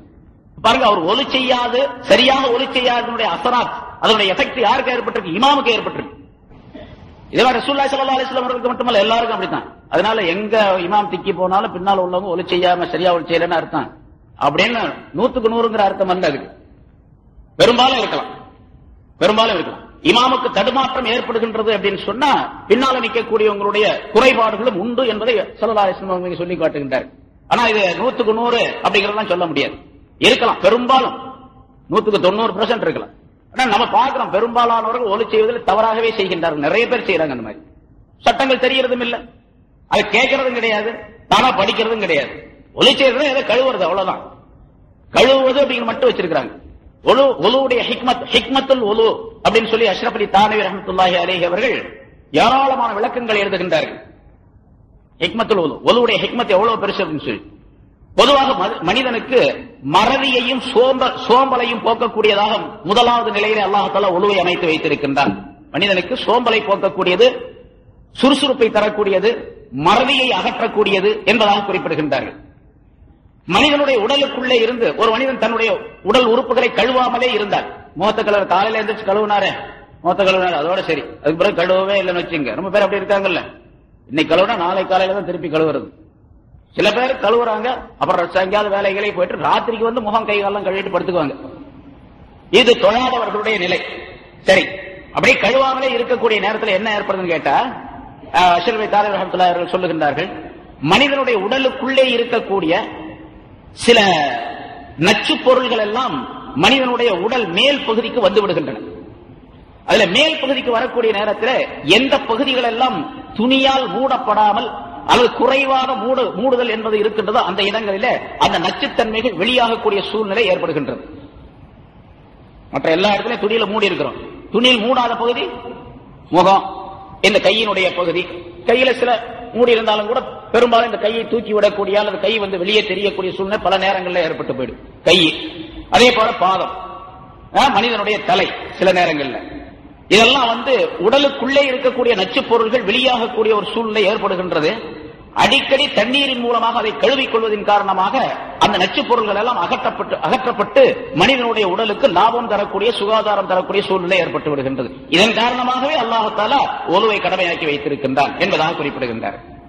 அதே போன்று ஒலு செய்வதன் காரணமாக அல்லாஹ்வுடைய மஹப்பத் ஏற்படுகின்றது, அல்லாஹ்வுடைய பிரியம் ஏற்படுகின்றது. எல்லாத்தை விட இதெல்லாம் சாதாரணமான விஷயம். ஒலு செய்து தொழுகைக்காண்டி கட்டாயம் ஒலு செய்யணும். ஆனா அதே நேரத்தில் ஒலு என்பது அல்லாஹ் கட்டளையிட்டான். தவசிலு உஜூஹக்கும் வைதியக்கும் இலல் மராஃபிக் என்று கட்டளையிட்டு இருப்பதன் காரணமாக அல்லாஹ் தஆலாவுடைய மஹப்பத் ஏற்படுகின்றது. அல்லாஹ்வுடைய மஹப்பத் ஏற்பட்டால் மலக்குகளுடைய மஹப்பத் எல்லாம் ஏற்படும். ஒரு ஹதீஸ், நீண்ட ஹதீஸ் முன்னால சொல்லப்பட்டிருக்குது. யாராவது ஒரு மனிதரை அல்லாஹ் தஆலா பிரியம் வைத்தால், அடிக்கடி தாலீமுடைய கிதாபுகள் எழுதப்பட்டு படிக்கப்படுகின்றது, யாராவது ஒரு மனிதரை அல்லாஹ் தஆலா பிரியம் வைத்தால், அடிக்கடி தாலீமுடைய கிதாபுகள் எழுதப்பட்டு படிக்கப்படுகின்றது, யாராவது ஒரு மனிதரை அல்லாஹ் பிரியம் வைத்தால் ஜிப்ரீல் அலைஹிஸ்ஸலாம் அவர்களை கூப்பிட்டு அல்லாஹ் சொல்லுகின்றான், இந்த மனிதரை நான் பிரியம் வைக்கின்றேன், ஆகவே நீரும் பிரியம் வைப்பீராக என்று ஜிப்ரீல் அலைஹிஸ்ஸலாம் அவர்களுக்கு அல்லாஹ் தஆலா சொல்லுகின்றான். ஜிப்ரீல் அலைஹிஸ்ஸலாம் அவர்கள் வானத்தில் இருக்கக்கூடிய எல்லா மலக்குகளுக்கும் அந்த அறிக்கையை சமர்ப்பிக்கின்றார்கள். இந்த மனிதரை அல்லாஹ் விரும்புகின்றான், நானும் விரும்புகின்றேன், நீங்களும் விரும்புங்கள், மஹப்பத் வையுங்கள் என்பதாக சொல்லுகின்றார்கள். வானத்தில் இருக்கக்கூடிய எல்லா மலக்குகளும் பிரியம் வைக்கின்றார்கள். பிறகு அந்த பிரியமாகிறது வானத்திலிருந்து கடந்து பூமியை வந்து அடைகின்றது. பூமியில் இருக்கக்கூடிய எல்லா மலக்குகள் மட்டுமல்ல, எல்லா மனிதர்களும் அவரை பிரியம் வைக்கக்கூடிய ஒரு அமைப்பை, ஒரு சூழ்நிலையை அல்லாஹ் தஆலா ஏற்படுத்தி வைத்து விடுகின்றான். பூமியிலே தரையில் இருக்கக்கூடிய மனிதர்கள் மற்றவர்கள் எல்லாம் பிரியமாக இருக்கக்கூடிய நேரத்தில் இந்த தரையை கடந்து கடலுக்கு செல்லக்கூடிய ஒரு அமைப்பையும் அல்லாஹ் தஆலா ஏற்படுத்தி விடுகின்றான். இந்த மனிதரை கடலில் வாழக்கூடிய மீன்களும் மற்ற பிராணிகளும் பிரியம் வைக்கின்றன என்றெல்லாம் ரசூலுல்லாஹி ஸல்லல்லாஹு அலைஹி வஸல்லம் சொல்லி காட்டுகின்றார். இப்ப பாருங்க, ஒது செய்வதன் காரணமா அல்லாஹ்வுடைய மஹப்பத் ஏற்படுது. அப்புறம் ஜிப்ரீல் அலைஹிஸ்ஸலாம், அப்புறம் மலக்குகள், அப்புறம் மனிதர்கள், அப்புறம் மிருகங்கள். அல்லாஹ்வுடைய மஹப்பத் ஒரு மனிதன் மீது ஏற்பட்டு விட்டா எல்லா மிருகங்களும் கூட பிரியம் வச்சிடும். எல்லா மிருகங்களும், சிங்கம், புலி, கரடி கூட இவர் மீது பிரியமாக இருக்கு. எத்தனையோ வரலாறுகள் நம்ம பார்க்கிறோம். சிங்கத்து மேல ஏறி வந்தாரு, புலி மேல ஏறி வந்தாரு, கரடியை பிடிச்சிட்டு வந்தாரு என்றெல்லாம் பெரியார்களுடைய சம்பவங்களிலே நாம் பார்க்கிறோம். அது காரணம் கேட்டா அல்லாஹ்வுடைய மஹப்பத் அவர் மீது ஏற்பட்டு விட்டது என்பதாக பொருளாகும். சரி, அதே மாதிரி ஒளி நூறானியத்து ஏற்படுகின்றது. ஒலு செய்வதன் காரணமாக நூறானியத்து ஏற்படுகின்றது. இந்த நூறானியத்து ஒளிமயமான இந்த தன்மை எப்பொழுது தெரியும்? உலகத்தில் தெரியாது, அது கியாமத் நாள்ல தான் தெரியும். அதான் உர்ரம் முஹஜ்ஜலீன் என்று இந்த உம்மத்தினருக்கு பெயர் என்பதாக ஸல்லல்லாஹு அலைஹி வஸல்லம் குறிப்பிட்டது. அது பற்றி போனதில் சொல்லப்பட்டது. ஒளி செய்த உறுப்புகள் மிக பிரகாசமாக இலங்கும் என்பதாக, பிரகாசித்துக் கொண்டிருக்கும் என்பதாக சொல்லப்பட்டிருக்கின்றது. அதை வைத்து அடையாளம் கண்டு கொள்வேன் என்னுடைய உம்மத்தினர்களை என்று ரசூலுல்லாஹி ஸல்லல்லாஹு அலைஹி வஸல்லம் அவர்கள் சொல்லுகின்றார்கள். அதே மாதிரி உடலில் இருக்கக்கூடிய உஷ்ணம் போக்கப்பட்டு அவருக்கு ஒரு குளிர்ச்சியான சம சீதோஷ்ண நிலை மனிதனுக்கு ஏற்படுகின்றது ஒலுவின் காரணமாக. அல்லாஹ் தஆலாவுடைய நெருக்கம், மலக்குகளுடைய நெருக்கம் ஏற்பட்டு விடுகின்றது. மலக்குகளுடைய நெருக்கம் ஏற்பட்டு விட்டால் மற்ற எல்லா பிராணிகளுடைய நெருக்கம், மஹப்பத் ஏற்படுவதை போன்று நெருக்கம் ஏற்பட்டு விடுகின்றது. பிறகு எல்லாவற்றை விட மிகப்பெரிய லாபம் என்னவென்று கேட்டால் பாவங்கள் எல்லாம் கழுவப்பட்டு விடுகின்றன. உறுப்புகளை கழுவுவதனால பாவங்கள் எல்லாம் கழுவப்பட்டு விடுகின்றன. முதல்ல சொல்லியிருக்கோம், ஒவ்வொரு உறுப்பையும் கழுவும் போது பாவங்கள் அந்த தண்ணீரோடு வழிந்து விடுகின்றது என்பதால். அதற்கு பிறகு ஒலி செய்து முடித்த பின்னால ஸல்லல்லாஹு அலைஹி வஸல்லம் சொன்ன துஆ முன்னால் சொல்லியிருக்கேன். திருப்பி சொல்லுவது நினைவுக்காக வேண்டி நாம் அதை அமல் செய்ய வேண்டும் என்பதற்காக ஸல்லல்லாஹு அலைஹி வஸல்லம் அவர்கள் சொல்லுகின்றார்கள், எவர் ஒருவர் ஒலி செய்து அதை அழகான முறையில் செய்து, மன் தவல்லா ஃபஅஹ்ஸனல் உலூ, எவர் ஒருவர் அழகான முறையில் ஒலி செய்தால், சும்ம ரஃபா தர்ஃபஹு இலஸ்ஸமா, பிறகு அவருடைய பார்வையை வானத்தின் பக்கம் உயர்த்தி பார்த்து அல்லாஹ் தஆலாவுடைய நினைவை கொண்டு அப்படிங்கிற அர்த்தம். வானத்தின் பக்கம் உயர்த்தி பார்த்து அப்படின்னு சொன்னா, வீட்டுக்குள்ள ஒலி செய்யறான்னு வச்சுங்க, பைப்புல ஒலி செய்யறோம், ஒலி செஞ்சுட்டு வெளியே வந்தோடனே பார்த்தா மேலதான் தெரியும், நாங்க தெரியும், இப்ப என்ன பண்றது அப்படின்னு ஒருத்தர் கேள்வி கேட்டார். வானத்தை பார்த்து அப்படின்னு சொன்னா மேல பாக்குறதுன்னு அர்த்தம், அவ்வளவுதான். மேல பார்த்தா போதும், வானத்தை பார்த்த, வானம் தெரிஞ்சாலும் சரி தெரியாட்டியும் சரி, வெளியே ஒலி செஞ்சாலும் சரி வீட்டுக்குள்ள ஒலி செஞ்சாலும் சரி, அப்படி மேல பார்த்து அதுக்கு என்ன அடையாளம் கேட்டா, நான் யாரெல்லாம் நான் உன்னுடைய கட்டளைப்படி ஒலி செய்து விட்டேன் அப்படிங்கறத சொல்லி காட்டுவதற்காண்டி, தெரியப்படுத்துவதற்காக ஒரு நிலை. பிறகு அஷ்ஹது அல்லா இலாஹ இல்லல்லாஹ் வ அஷ்ஹது அன்ன வஹ்தஹு லா ஷரீக லஹு வ அஷ்ஹது அன்ன முஹம்மதர் ரசூலுல்லாஹ் என்ற கலிமாவை சொல்லிக் கொண்டு அதற்கு பிறகு அல்லாஹும்ம ஜஅல்னி மினத் தவ்வாபீன் வ ஜஅல்னி மினல் முத்தத்தஹ்ஹிரீன் வ ஜஅல்னி மின் இபாதிக்கஸ் ஸாலிஹீன் என்ற இந்த துஆவை ஓதிக்கொள்வாரேயானால் ஃபுத்திஹத் லஹு அப்வாபுல் ஜன்னத்தி ஸமானியா, அவருக்கு 8 சொர்க்கங்களுடைய வாசல்களும் திறக்கப்பட்டு விடுகின்றன. யதுகுலு மின் ஐயிஹா ஷா, அவர் எந்த வாசல் வழியாக வேண்டுமானாலும் விரும்பிய வாசல் வழியாக உள்ளே நுழைந்து கொள்ளலாம் என்று ஸல்லல்லாஹு அலைஹி வஸல்லம் சொல்லுகின்றார். 8 வாசல்களுடைய சொர்க்கத்தையும் திறந்து வைத்து, சொர்க்கத்திலே வாசல்களை திறந்து வைத்து இவருக்கு வரவேற்பு அளிக்கப்படுகின்றது. என்ன தொழுகவே இல்லைங்க, இவரு ஒலி செஞ்சு மட்டும் தான் வந்திருக்காரு. நீ தொழுது முடிச்சா எப்படி இருக்கும்? ஆனா இந்த முறையில இருக்கணும், இந்த பக்தியோட இருக்கணும், தக்வாவுடன் இருக்கணும், இந்த எண்ணத்துடன் இருக்கணும். அது வீண் விளையாட்டுக்காக சும்மா கைகால கழுவுறதுக்காண்டி அல்லாஹ் தஆலா ஒலி செய்ய சொல்லல அப்படிங்கறதும் இருக்கணும். வெறுமனே கால் கழுவு அழுக்க போக்குறதுக்காக வேண்டி மட்டுமல்ல, பரல மட்டும் அல்லாஹ் தஆலா சொன்னா அப்படின்னு சொன்னா அதை மட்டும் நினைக்க கூடாது.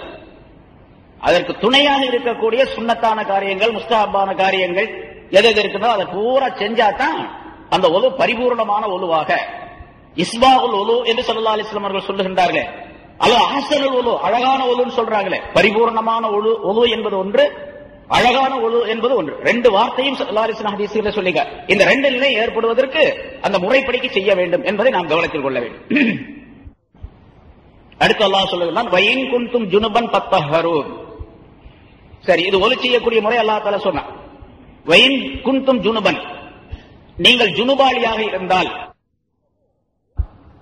அல்லது உறவு கொண்டாலோ உறவு கொள்ளாவிட்டாலோ நுத்ஃபா விந்து வெளிப்படுவதின் காரணமாக இவர் ஜுனுபாலியாக ஆகிவிடுகின்றார். விந்து வெளிப்படுவது எந்த முறையில் இருந்தாலும் சரி, அது தவறான முறையா இருந்தாலும் சரி, ரைட்டான முறையா இருந்தாலும் சரி, அல்லது தூக்கத்திலிருந்து எழுகின்றார், விந்து வெளிப்பட்டு இருக்கின்றது, ஸ்கலிதம் என்பதாக சொல்லுகின்றோம், எஹ்திலாம் என்பதாக அரபியில சொல்லப்படும். எந்த நிலையில் இருந்தாலும் சரி இவர் குளிக்க கடமைப்பட்டவராக ஆகிவிடுகின்றார். அதே போன்று உறவு கொள்ளக்கூடிய நேரத்தில், மனைவியுடன் உறவு கொள்ளக்கூடிய நேரத்தில் விந்து வெளியானாலும் சரி வெளியாகாவிட்டாலும் சரி அப்பொழுதும் இவர் குளிக்க கடமைப்பட்ட ஜுனுபாலியாக ஆகிவிடுகின்றார். இந்த நிலைகள் எல்லாம் குளிப்பது கடமை. அதே போன்று ஒரு பெண் ஹைலாகிவிட்டார், மாதவிடாய் அவளுக்கு வந்து விட்டது, இப்பொழுது அவர் எதுவுமே செய்ய முடியாது. மாதவிடாய் நின்ற உடனே இவள் குளிப்பது கடமையாகி விடுகின்றது, மாதவிடாய் நின்றவுடன். அதே போன்று பிள்ளை பெற்றெடுக்கின்றாள், பிள்ளை பேருடைய தொடக்கு நிஃபாஸ் என்பதாக சொல்லப்படும். அந்த தொடக்கு நின்றவுடனே அது எப்பொழுது நிற்கும்? ஹைல் என்பது, மாதவிடாய் என்பது குறைஞ்ச அளவு 3 நாள். ஹனபி மதப்ல ஷாஃபி மதப்ல அதுக்கு வித்தியாசம் இருக்குது. ஹனபி மதபின் படிக்கு குறைஞ்ச அளவு 3 நாள். அது முன்னால உள்ள சட்டங்கள்ல அது சொல்லப்பட்டிருக்குது. எஸ் அலூனக அனில் மஹீல் என்ற ஆயத்து சூரத்துல் பக்ரால வந்து அதுக்கு விளக்கமா சொல்லப்பட்டிருக்கு, கேட்டவங்களுக்கு தெரியும். அதிகபட்சமானது 10 நாள் ஹைலுடைய கால அளவு. இந்த அளவுக்கு வந்துச்சு, அதுக்கு பின்னால் நின்று போச்சுன்னு வச்சுங்க, இப்ப குளிக்க கடமை அவள் மீது. ஷாஃபி மதபில ஹைல் என்பது குறைஞ்சபட்சம் 1 நாள், அதிகபட்சம் 15 நாள். நிஃபாஸ் என்ற பிள்ளை பேர் தொடக்க இருக்கின்றது, அது குறைஞ்ச நிலைக்கு வந்து கால அளவு கிடையாது. 1 நிமிஷம் கூட வந்து நின்று போயிடலாம். புள்ள பிறந்த உடனே அடுத்த நிமிஷமே நீங்க கூட நின்று போயிடலாம். அதிகபட்சமான அளவு 40 நாள். 40 நாள் அதிகமான அளவு. 40 நாள் கூட சில பெண்களுக்கு வந்துகிட்டு அதுக்கு பேர் நிஃபாஸ் என்பதா சொல்லணும். அது நின்றுச்சு, ஹைலோ நிஃபாஸோ நின்று விட்டது என்றால் இப்ப குளிக்க கடமைப்பட்டவளாக ஜுனுபாலியாக அவள் ஆகி விடுகின்றாள் அப்படிங்கிறது பொருள். இங்க ஒரு விளக்கம், ஏன்னா இப்ப இந்த குளறுபடியான குழப்பமான காலமா இருக்கு, குழப்பவாதிகள் நிறைய இருக்கிற காலம், அதனால ஒரு விளக்கத்தை சொல்ல வேண்டியது இல்ல, சொல்ல வேண்டிய அவசியம் இல்லை. இது ஸல்லல்லாஹு அலைஹி வஸல்லம் அவர்கள் சொன்னார்கள் ஒரு ஹதீஸ்ல, அல் மாஉ பில் மாஇ அப்படின்னு சொன்னாங்க, தண்ணீர் தண்ணீரை கொண்டு அப்படின்னு சொன்னாங்க. அவ்வளவுதான் அர்த்தம் இருக்கு, தண்ணீர் தண்ணீரை கொண்டு அப்படின்னு. அப்படின்னா குளிப்பது கடமை என்பது விந்து வெளிப்பட்டால் தான் அப்படின்னு சொன்னாங்க. தண்ணீர் தண்ணீரை கொண்டா விந்து வெளியானா தான் குளிக்கிறது கடமை அப்படின்னு சொன்னாங்க. சஹாபாக்கள் அப்படித்தான் அமல் செஞ்சுக்கிட்டு இருந்தாங்க முதல்ல ஆரம்பத்தில். அதாவது மனைவியுடன் உடல் உறவு கொள்றாரு, உறவு கொண்ட நேரத்தில் விந்து வெளியாகல, இவருடைய உறவு முடிஞ்சு போகுதுன்னு வச்சுங்க, விந்து வெளியாகல, அதுக்குள்ள இவர் இது பண்ணிடுறாரு. எப்படி சொன்னா இப்ப குளிக்க வேண்டியது. இப்ப அப்படியே சட்டம் நான் முதல்ல சொல்லிட்டேன், உறவு கொள்ளக்கூடிய நேரத்தில், ஆண் பெண்ணுடைய உறவு நேரத்தில், உடல் உறவு நேரத்தில் விந்து வெளியானாலும் வெளியாக விட்டாலும் குளிக்கிறது கடமை. ஆனா இந்த ஹதீஸ் என்ன சொல்லுது? அல்மா பில்மா, அந்த விந்து வெளியே வந்தா தான் குளிக்கிறது கடமை, இல்லைன்னா இல்லை. சஹாபாக்கள் இப்படி செஞ்சுக்கிட்டே இருந்தாங்க, அப்படித்தான் செஞ்சுட்டு இருந்தாங்க. விந்து வந்தா தான் குளிப்பாங்க, இல்லைன்னா குளிக்கிறது இல்லை. இது சில சஹாபாக்கள் வேறு சில ஹதீஸ், ஸல்லல்லாஹு அலைஹி வஸல்லம் மற்றொரு ஹதீஸ் சொன்னாங்க, இதழ் தகல் ஹிதானு பில் ஹிதான். அதாவது அந்த ஹதீஸ் என்ன கருத்து என்னன்னு கேட்டா, ஒரு மனிதனுடைய மர்ம உறுப்பு, அவனுடைய ஆண் உறுப்பு பெண் உறுப்பு ரெண்டும் ஒன்றாக சேர்ந்து விட்டால், ஒன்றோடு ஒன்று சேர்ந்து விட்டால், அதாவது கணவன் மனைவி உறவு ஏற்பட்டு விட்டால் குளிக்கிறது கடமைன்னு அந்த ஹதீஸ்ல ஸல்லல்லாஹு அலைஹி வஸல்லம் சொல்றாங்க. இந்த ஹதீஸை சொன்ன போது பல சஹாபாக்கள் இருந்திருப்பாங்க, அவங்க இதை கேட்ட பின்னால அவங்க அது மாதிரி அமல் செஞ்சுட்டு இருந்தாங்க. முன்னால உள்ள ஹதீஸின் படி சில பேர் அமல் செஞ்சுட்டு இருந்தாங்க. இந்த இரண்டாவது சொன்ன ஹதீஸ் அவங்களுக்கு சேர்ந்து இருக்காது போய். இப்ப இந்த அமல்ல பிரச்சனை இல்லாம நடந்துகிட்டே இருந்துச்சு, அவங்க எப்படி விலகினாங்களோ அது மாதிரி செஞ்சுக்கிட்டே இருந்தாங்க. ஹஜ்ரத் அபூபக்கர் சித்திக் ரலியல்லாஹு தஆலா அன்ஹுடைய காலம் முடிஞ்சு உமர் ரலியல்லாஹு தஆலா அன்ஹுடைய காலம் வந்த உடனே இந்த பிரச்சனை கொஞ்சம் சஹாபாக்களுக்கு மத்தியில பரவலாகி விட்டது. ஒருத்தர் சொன்னாரு, இல்ல இல்ல விந்து வெளியானாலும் வெளியாகாவிட்டாலும் குளிக்கணும், அப்படித்தான் ரசூலுல்லாஹி ஸல்லல்லாஹு அலைஹி வஸல்லம் சொல்லி இருக்கிறாங்க. இதழ் தகல் ஹிதானைனி அப்படின்னு சொல்லி ஸல்லல்லாஹு அலைஹி வஸல்லம் அந்த ஹதீஸை சொல்லி இருக்கிறாங்க என்று சொன்னாங்க. இல்ல இல்ல அல்மா பில்மாங்கிற ஹதீஸ் தான் ஸல்லல்லாஹு அலைஹி வஸல்லம் சொல்லி இருக்காங்க அப்படின்னு சில பேர் சொன்னாங்க. விந்து வெளியானா தான் குளிக்கணும், ஒருத்தர் இப்படி ஒருத்தர் அப்படி, இப்படி சஹாபாக்களுக்கு மத்தியில பிரச்சனை இருந்துச்சு. இது ஜனாதிபதியாக இருந்த ஹஜ்ரத் உமர் ரலியல்லாஹு தஆலா அவருடைய காதுக்கு செய்தி வந்தது. 2 ஹதீஸும் சஹாபாக்கள் சொன்ன இதை வச்சு அவங்க ரெண்டுமே சரிதானே அப்படின்னு 2 சொன்னாங்க அப்படின்றது. ஆனா கடைசியாக பின்னால சொன்ன ஹதீஸ் எது? ஸல்லல்லாஹு அலைஹி வஸல்லம் அவர்கள் எதை அமுல்படுத்தினார்கள், எதை செயல்படுத்தினார்கள் அப்படின்னு தெரிஞ்சுக்கிறதா தான் இப்ப என்ன பண்ணணும்னு கேட்டா, ஸல்லல்லாஹு அலைஹி வஸல்லத்துடைய மனைவிமார்கள் யாராவது ஒருத்தர் கூப்பிட்டு கேட்டா தான் தெரியும் விளக்கம். அதனால உடனே ஒரு அவசர கூட்டம் போட்டாங்க, கிளாஸ்க்கு வாங்க அப்படின்னு சொல்லிட்டு எல்லாம் மஸ்ஜிதுக்கு வந்தா, மஸ்ஜித் நபவிக்கு வந்தாங்க. சஹாபாக்கள் 2 பார்ட்டி, இவங்க வேணாங்கிறவங்க, அவங்க வேணுங்கிறவங்க. உறவு கொண்டால் விந்து வெளியானாலும் வெளியாகாவிட்டாலும் குளிக்கணும் அப்படிங்கிற ஒரு பார்ட்டி, ஒரு ஜமாத், பெரிய ஜமாத்து உட்கார்ந்து இருக்குது. இன்னொரு ஜமாத்து இந்த பக்கம் உட்கார்ந்து இருக்குது, இல்ல விந்து வெளியே வந்தா தான் குளிக்கணும், இல்லாத குளிக்க வேண்டியது இல்லை அப்படின்னு சொல்லிட்டு இந்த ஹதீஸ் சொல்ற, அந்த ஹதீஸ் சொல்ற. ஹஜ்ரத் உமர் ரலியல்லாஹு தஆலா அன்ஹு அவர்கள் இந்த 2 பேருக்கு மத்தியில சமாதானம் பண்ணி வைக்கணும். இந்த 2 கூட்ட பிரச்சனை ஆச்சுன்னா என்ன ஆகும்? பெருசா போயிடும். அதனால இப்ப சட்டங்களை தீர்வு செய்வதற்காக வேண்டி அன்னை ஆயிஷா ரலியல்லாஹு தஆலா அன்ஹா அவர்களுக்கு ஒரு ஆள் அனுப்பி கூப்பிட்டு விட்டாங்க. ஆயிஷா ரலியல்லாஹு தஆலா அன்ஹா அவர்கள் வந்தாங்க, புர்கா போட்டுட்டு வந்தாங்க. கேட்டாங்க, ஸல்லல்லாஹு அலைஹி வஸல்லம் அவர்கள் உங்களிடத்துல எப்படி நடந்து கொண்டாங்க அப்படின்னு கேட்டாங்க. என்ன சொல்லி இருக்கிறாங்க, எப்படி நடந்து கொண்டாங்க? 2 அதாவது ஆண் பெண்ணுடைய 2 உறுப்புகளும் ஒன்றோடு ஒன்று சந்தித்துக் கொண்டால் அப்படின்னு சொன்னா உறவு ஏற்பட்டால் குளிப்பது கடமை என்று ரசூலுல்லாஹி ஸல்லல்லாஹு அலைஹி வஸல்லம் அவர்கள் சொன்னார்கள் அப்படின்னு சொன்னாங்க. நீங்க போலாம் அப்படின்ட்டாங்க. அவ்வளவு ஆயிஷா போயிட்டாங்க, அவ்வளவுதான் சொல்லிட்டு போயிட்டாங்க. ஏன்னா மஜ்லிஸ்ல வந்து சொல்லணும், இதை வீட்டுல போய் அவங்க கேட்க முடியாது, எல்லா ஜமாத்தையும் கூட்டு போய் வீட்டுக்கு நின்று கேட்க முடியாது. அதனால மஜ்லிஸ்ல வந்தாங்க, ஆயிஷா சாட்சி சொன்னாங்க, போயிட்டாங்க. உடனே உமர் ரலியல்லாஹு தஆலா அன்ஹு அவர்கள் சொன்னாங்க, ஆயிஷா நாயகி அம்மா அவங்க சொன்னதுதான் சட்டம், அதுதான் ரசூலுல்லாஹி ஸல்லல்லாஹு அலைஹி வஸல்லம் அவருடைய சட்டமும் கூட. இனி யாரும் இந்த அல்மா பில்மா சொன்ன ஹதீஸ்லாம் அமல்படுத்திட்டு இருக்க கூடாது, ஜாக்கிரதை அப்படின்னு அனுப்பி விட்டாங்க. அவ்வளவு முடிஞ்சு போச்சு பிரச்சனை. அதனால சட்டம் இதை எதுக்காக சொல்றேன்னு கேட்டா, சொல்ல வேண்டிய அவசியம் இல்லை, பொதுமக்களுக்கு தெரிய வேண்டிய அவசியம் இல்லை. யாருக்காவது 2 ஹதீஸையும் பார்த்தாங்க, ஒருத்தர் என்ன இருக்கு, அதுல அப்படி இருக்கு, இதுல இப்படி இருக்குன்னு கேட்டாரு அப்படின்னு சொன்னா விளக்கம் சொல்லலாம். பொதுமக்களுக்கு தேவையில்லாத விஷயம். இப்பதான் அந்த பொதுமக்களுக்கு தேவையில்லாத விஷயங்களை சொல்லி தான் குழப்பிக்கிட்டு இருக்காங்க. அதெல்லாம் தேவையில்லாத விஷயங்கள், பொதுமக்கள் அதை தெரிய வேண்டிய அவசியமே இல்லை. என்ன அவங்க பொதுவா சட்டங்களை சொன்னா போதும். அதனாலதான் இமாம்கள் ஃபுகஹாக்கள் ஃபிக்ஹுடைய கிரந்தங்கள்ல எழுதும் போது சட்டங்களை மட்டும் எழுதி வச்சிருப்பாங்க, அதுக்குள்ள ஆதாரங்கள்லாம் எழுத மாட்டாங்க. கையை தேய்ச்சி கழுவணும், அதாவது முகத்தை தேய்ச்சி கழுவணும், உறுப்புகளை தேய்ச்சி கழுவணும் ஒழுவுல அப்படின்னு சொன்னா தேய்க்கிறது சுன்னத்து, அத்தல்கு சுன்னத்துன் சுனனி அத்தல்கு அப்படின்னு எழுதுவாங்க. சுன்னத்தில் இருந்து உள்ள சுன்னத்துகளில் சேர்ந்தது தேய்ப்பது அப்படின்னு அவ்வளவுதான் எழுதுவாங்க. இது சுன்னத்துகளில் சேர்ந்ததுன்னா அதுக்கு எந்த ஹதீஸ், அதை யார் அறிவிச்சிருக்காங்க, அந்த ஹதீஸ் லாயிஃபா இருந்தா சரியானதா, அது புகாரில் இருக்குதா, அதுல இருக்கா, இதுல இருக்குதா அப்படின்னா ஆராய்ச்சி செஞ்சுட்டு இருக்க வேண்டிய அவசியம் எல்லாம் கிடையாது. இது பொதுமக்களுக்குரியதே அல்ல. இப்ப இந்த மாதிரி விஷயங்கள்லாம் பொதுமக்களுக்கு மத்தியில கொண்டு வந்து இப்படி எல்லாம் இருக்குதா, இது வரைக்கும் ஆலிம்கள் சொல்லவே இல்லையே அப்படின்னு மற்றவங்க எல்லாம் சொல்லி போட்டு குழப்பி கடைசியில் என்ன ஆச்சா, பரலான விஷயங்கள்லாம் கூட முஸ்தஹப் மாதிரி ஆக்கி சுன்னத்தெல்லாம் இதெல்லாம் தேவையில்லை அப்படின்னு சொல்லி அது தொப்பி போட வேண்டியதில்லை, தலப்பா கட்ட வேண்டியதில்லை, தாடி வைக்க வேண்டியதில்லை அப்படின்லாம் சொல்லி பலவிதமான குழப்பங்களை செய்யக்கூடிய சூழ்நிலை கடைசியில் வந்து. ஏன்னா சைத்தான் சும்மா இருக்க மாட்டான், இதுதான் வாய்ப்பு அவனுக்கு. அதனால இந்த குழப்பமான விஷயங்களை மக்களுக்கு மத்தியில பூத்தி விட்டு குழப்பங்கள் செய்யக்கூடிய நேரத்தில் பரலை அடிபட்டு போயிடும். கடைசியில் அப்படித்தான் செஞ்சுக்கிட்டு இருக்கிறாங்க. பரல் தொழுகிறது ஒழுங்கா தொழுகிறது இல்ல, பரல் மட்டும் தொழுதா போதும் சொல்றாங்க, ஆனா பரல் ஒழுங்கா தொழுகிறது இல்ல. நான் அடிக்கடி சொல்றது பல தடவை சொல்லியிருக்கேன், தக்பீர் கட்டணும்னா பாருங்க இப்படி கட்டுறாங்க, தக்பீர் கட்டணும்னா இங்க சொறிவோம் கண்ணை நோட்டும். இப்ப கூட ஒருத்தர் சொல்ல கேட்டாரு, ஒருத்தர் தக்பீர் கட்டுறாருங்க, கண்ணை இப்படி தக்பீர் கட்டினோன்னு கண்ணை நோண்டி இப்படி இந்த கையில இந்த விரல்ல இப்படி கண்ணை நோண்டி இப்படியே பார்த்துட்டு ஓதிக்கிட்டே இருக்கிறார், இப்படியே உருட்டுறாரு, பார்த்துட்டு ஓதிக்கிட்டே இருக்காரு, அப்படி கட்டிக்கிறார். அப்புறம் இந்த கண்ணில் இருக்காரு, இப்படியே உருட்டுறாரு, அப்புறம் கட்டிக்கிறார் அப்படின்னு சொல்றாரு. சட்டம் என்ன, கையை கட்டின பின்னால 3 தடவை கையை எடுத்தா, அவசியமாக இருந்து 3 தடவை கையை எடுத்தா, அவசியம் இல்லாம ஒரு தடவை கையை எடுத்தாலும் தொழுகை முறிஞ்சு போயிடும். ரொம்ப அவசியப்பட்ட நேரம் கொசு கடிக்குது அப்படின்னு வச்சுங்க, கையை கட்டிட்டு இருக்காரு, கொசு கடிக்குது, ஒரு தடவை கையை எடுத்தாரு, அவ்வளவுதான். அடுத்த தடவை கடிச்சு லேசா சொல்லிட்டு வச்சிட வேண்டியது. 3ஆவது தடவை கடிச்சிச்சு பேசாம இருக்க வேண்டியதுதான். கையை எடுத்தாரு, தொழுகை முடிஞ்சு போயிடும். அவசியப்பட்ட நேரத்தில் 3 தடவை கையை எடுத்தா தொழுகை முடிஞ்சு போயிடும். அவசியம் இல்லாம ஒரு தடவை கூட எடுக்கக்கூடாது, தேவையில்லை. அவசியமே இல்லை, ஒலிச்சு போட்டு அவசரமா ஓடியாடுறது, தலையிலே ஒண்ணும் இல்ல, மண்டையிலே ஒண்ணும் இல்ல, உள்ளேயும் இல்ல, வெளியும் இல்ல, ஒண்ணும் இல்ல, வந்து நின்றுகிறது. நின்ற உடனே தண்ணி ஊத்துதா, தாடியிலிருந்து தண்ணி ஊத்தா, அது ஒரு மாதிரி அரிக்கும், காய சுறுசுறுன்னு இழுக்கும். அங்க சைத்தான் சும்மா இருக்க மாட்டான், கை வச்சோன்னா இப்படி சொல்லிடுறது, தாடியை போட்டு துடைக்கிறது, அப்புறம் இது பண்றது அது பண்றது. யாருடைய தொழுகையும் கூடாது. நீங்க வேணா பாருங்க, யார் அந்த மாதிரி செய்யறாங்களோ அவங்களுக்கு சைத்தான் விளையாடுறோம் அப்படின்னு அர்த்தம்.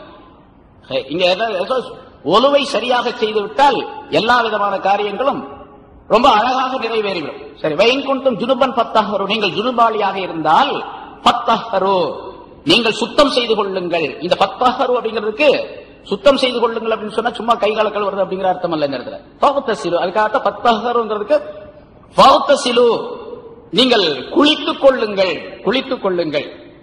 இன்னொரு சில தஃசீர்கள்ல பத்தஹரு என்பதற்கு ஃபக்தசிலு அலா அதம்மி வஜ்ஹின், பரிபூர்ணமான முறையிலே குளித்துக் கொள்ளுங்கள். அது என்ன பரிபூர்ணமான முறை? குளிப்பதை ரசூலுல்லாஹி ஸல்லல்லாஹு அலைஹி வஸல்லம் எப்படி குளிக்க வேண்டும் என்று சொல்லி காட்டி இருக்கின்றார்கள். அதை யார் சொல்லணும்?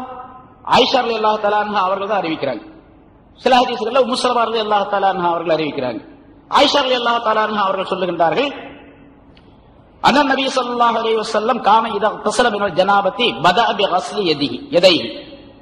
ஸல்லல்லாஹு அலைஹி வஸல்லம் அவர்கள் ஜனாபத் பெரும் தொடக்கில் இருந்து குளிக்க வேண்டும் என்ற குளிக்க நாடினால், குளிப்பதாக இருந்தால் முதலாவதாக தங்களுடைய 2 கைகளையும் கழுவுவதை கொண்டு ஆரம்பிப்பார்கள். முதல்ல 2 தண்ணியில பாத்திரத்தில் தண்ணி இருக்கும், மாதிரி பைப்பெல்லாம் கிடையாது, ஒரு பாத்திரத்தில் தண்ணி இருக்கும், கொஞ்சம் இருக்கும், அவ்வளவுதான்.